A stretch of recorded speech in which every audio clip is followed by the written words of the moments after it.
আসসালামু আলাইকুম সবাইকে নতুন একটা ব্লগ ভিডিওতে আপনাদের সবাইকে স্বাগতম। আজকে আমি বাসায় সারাদিন কী কাজ করব সব কিছু জানতে পারবেন এই ভিডিওর মাধ্যমে। তার আগে যারা এখনও আমার চ্যানেলটি সাবস্ক্রাইব করে দেন নাই অবশ্যই আমার চ্যানেলটা সাবস্ক্রাইব করে দেবেন এবং ভিডিও ভালো লাগলে লাইক কমেন্ট করে দিবেন।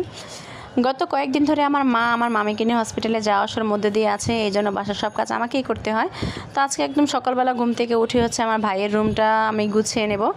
রুম গুছানোর পরে আমার ভাইয়ের প্রিয় কবুতর তাদেরকে খাবার দিব, হচ্ছে পানি দিব। এরপরে চলে যাব রান্না করতে।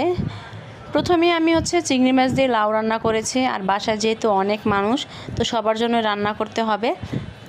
এরপরে হচ্ছে আমি রান্না করেছি মাছ, আর যেটা আমি আলু দিয়ে করেছি একদম ভাজা ভাজা করে। তারপরে করেছি ডাঁটা শাক, যেটা চিংড়ি মাছ দিয়ে করেছি। রান্নার ফাঁকে ফাঁকে আমি আমার মাকে ফোন দিয়েছিলাম, আমার মা এখনই বাসায় চলে আসবে। তো যেহেতু তারা চলে আসবে এর মধ্যেই আমার সব কিছু রেডি করে রাখতে হবে।